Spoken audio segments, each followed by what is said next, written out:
What happens when one of country music's biggest stars sits down for what should be a simple chat, only for the host to bring up the one thing he never talks about? You're about to witness one of the most uncomfortable moments in daytime television when years of buried tension finally came to the surface. This is the story of how one question turned into a moment that changed everything. Make sure to subscribe and comment on what you think really happened, because this will make you rethink everything you know about these two stars. Kelly Clarkson adjusted her earpiece as Blake Shelton settled into the soft chair across from her under the bright studio lights. The crowd was buzzing with excitement, phones raised as Blake flashed his familiar grin. It was supposed to be an easy conversation between two old friends from The Voice, talking about his new album and sharing fun stories fans would love. "Blake Shelton, everybody," Kelly said with a smile as applause filled the room. "It's so good to have you here. We've got a lot to catch up on." Blake leaned back, relaxed. "Always good to be here, Kelly. Thanks for having me.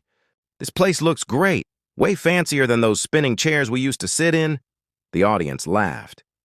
Kelly chuckled too. "Don't even start on those chairs. I still have back pain from turning around so much. But speaking of The Voice, there's something I've got to ask you.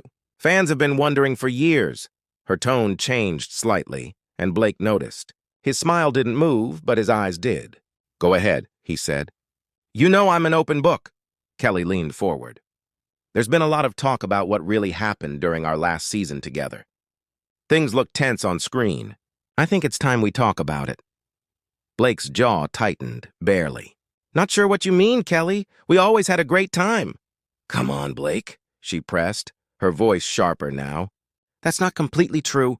There were real problems behind the scenes, and our fans deserve to know what went on." The crowd went quiet. Blake shifted in his seat, his easy charm beginning to slip. "Kelly, I came here to talk about my music, not old drama that doesn't even exist." "But it does," Kelly said firmly. "And pretending it doesn't is the problem. You made some comments to the producers about my coaching style that crossed a line. Then you acted like nothing happened on camera." Blake's eyes hardened. "Excuse me? Kelly, you were the one undermining my advice to contestants. You made jokes about country music not being real music. Want to talk about crossing lines?" The air turned heavy. Kelly flushed but didn't back off. "That's not true, Blake. I was helping those kids find their voices, not turning them into copies of you." "Copies of me?" Blake straightened, his tone rising. "Kelly, I've launched more careers from that show than anyone else. Just because I gave real feedback instead of fake compliments doesn't mean I was trying to clone anyone." "Real feedback?" Kelly's patience cracked. "You told Sarah Mitchell her song sounded like something from a teenager's diary." "She was 17! That wasn't honesty. It was cruelty." Blake's expression hardened. She needed the truth. "The industry isn't kind. I wasn't going to sugarcoat it." "Being tough isn't the same as being mean," Kelly shot back. "And you didn't stop there. I heard what you said after she left." The audience barely breathed. Blake's hands gripped the chair. "And what exactly did I say, Kelly?" "You said she didn't have what it takes to make it in Nashville because she was too soft, too emotional. Then you joked that maybe she should write Disney songs instead?" Blake's face went pale, then red. "That was a private talk between coaches. We were supposed to be honest." "Private?" Kelly's voice rose. "Blake, the cameras were rolling.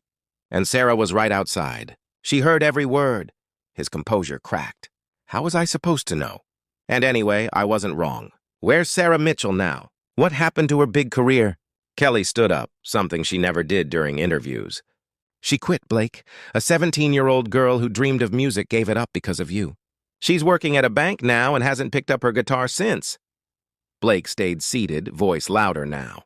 "That's not on me, Kelly. If she couldn't handle criticism, maybe she wasn't cut out for it." "The business is brutal," Kelly laughed bitterly. "You crushed a kid's spirit because she didn't fit your idea of what country music should sound like. That's not honesty, that's ego." Blake finally stood, towering over her. "Kelly, I've spent my career helping young artists. I don't need to sabotage anyone, especially someone who never stood a chance." The audience gasped. Kelly's jaw dropped. "Never stood a chance? That girl had more talent than half the people on the charts." Blake scoffed. "She could sing and strum a few chords. That doesn't make her the next Carrie Underwood. You always got caught up in sob stories instead of real talent." Kelly's hands shook. Sob stories? These are people, Blake, real people. And for the record, I picked winners just as often as you did.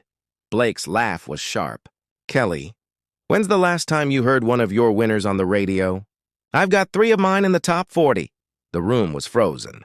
Kelly stepped closer, voice low but steady. You know why you don't hear from mine? Because half of them needed therapy after your live show comments before they could perform again. Blake looked stunned. That's insane. I never treated anyone badly. Professional? Kelly's voice cracked. You told Marcus Johnson his Stevie Wonder cover insulted real music. On live TV, in front of 12 million people. Blake rubbed his face. That performance was rough. The truth hurts sometimes. Truth? Kelly shook her head. He got a standing ovation, Blake. The only one who had an issue was you because he outshined your contestant. Blake froze. What are you saying, Kelly? She hesitated, then said quietly, You couldn't stand seeing anyone else win. Blake's expression turned cold. That's ridiculous. I never sabotaged anyone. Kelly folded her arms. Then why did you always criticize my contestants the moment they started gaining fans? Because they had problems that needed fixing, he snapped. I wasn't going to lie to make you feel better. This wasn't about me, Kelly shouted. You were so insecure you tore people down just to feel in control. The words hit Blake like a blow. Insecure? Kelly, I've sold millions of albums and had more number ones than I can count. What would I be insecure about? Kelly's voice softened but stayed firm. All that success and you still felt threatened by a 17-year-old girl with a dream? Blake clenched his fists. I was trying to help her see the truth before the industry broke her. You broke her first, Kelly said quietly. You forgot the difference between mentoring and judging. The crowd was completely silent. Blake looked around, realizing the cameras were still rolling. Kelly, maybe we should stop. This isn't what your show's about. No, she said. You don't get to walk away now. You owe those kids, and me, an explanation. I don't owe you anything, Blake muttered. We worked together, it wasn't perfect, and that's life. Kelly's eyebrows shot up. Not perfect? You made my last season miserable. Every choice I made, you had something to say about it. To me, to producers, to everyone. If you had a problem, you should have said something then, not years later on TV, he said. I did, she replied sharply. You told me I was being too sensitive, that I needed thicker skin. Blake looked down, his voice faltering. I don't remember it like that. Of course you don't, Kelly said bitterly. To you, I was just another coach who didn't get it. But I didn't need lessons from you, Blake. I'd already proven myself. Then why did you act like you hadn't? He fired back. Because I cared more about those kids than winning a trophy, she snapped. And that made me the problem, didn't it? Blake's anger seemed to fade. You weren't the problem. We just had different ways of doing things. Different ways, Kelly repeated quietly. Yours tore people down. Mine tried to lift them up. Blake's voice softened. The real world isn't kind, Kelly. They had to be ready. Ready, she said, her voice trembling. You made them afraid to dream.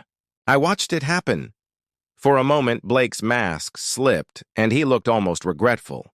I never wanted to hurt anyone. I did what I thought was right. Your job was to guide them, not judge them, Kelly said softly. Blake was silent for a long moment, then slowly unclipped his microphone. I can't do this, he said quietly. This isn't what I signed up for. Blake, wait, Kelly said, taking a step toward him. We can talk this through. But he was already walking off. I'm sorry if I hurt anyone, he said over his shoulder. But I won't be painted as the villain for trying to help. Blake, please, Kelly called, but he didn't turn back.